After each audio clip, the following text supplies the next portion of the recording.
Long Island has a problem. Our school districts need to change the way they approach student conduct. In the last few years on Long Island, school districts serving communities of color have reported higher suspension rates than the state average, as well as the average of school districts serving white communities.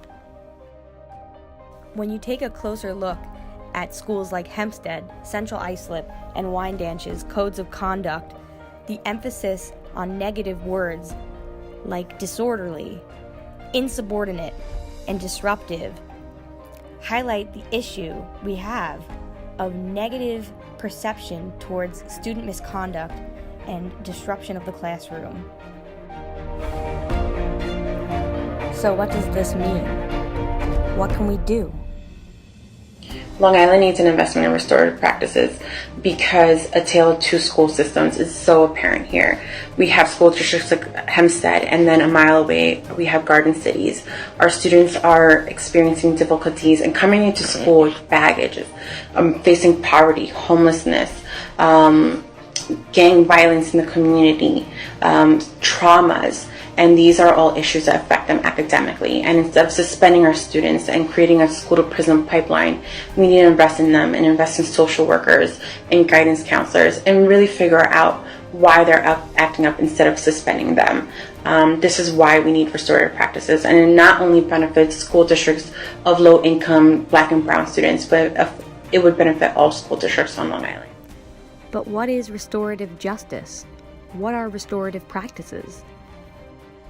So I consider restorative practices an alternative that allows folks to figure out what harm has been done and alternative ways in order to reconcile the relationship. So the relationship is the most important part in restorative practices to me.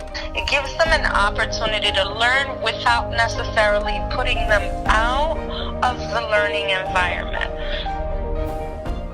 So how do we get restorative practices into Long Island schools? One way to get involved is to call your local representative and ask them to support the Safe and Supportive Schools Bill in New York State.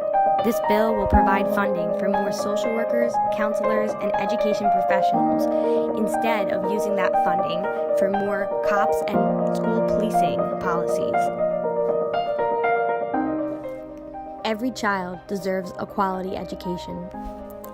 But without restorative practices, many children won't even be allowed in the classroom long enough to receive one. We need to stop suspending and start listening. Because together, we can make a difference. For more information or to get involved on Long Island in restorative practices and education equality efforts, contact Long Island Progressive Coalition.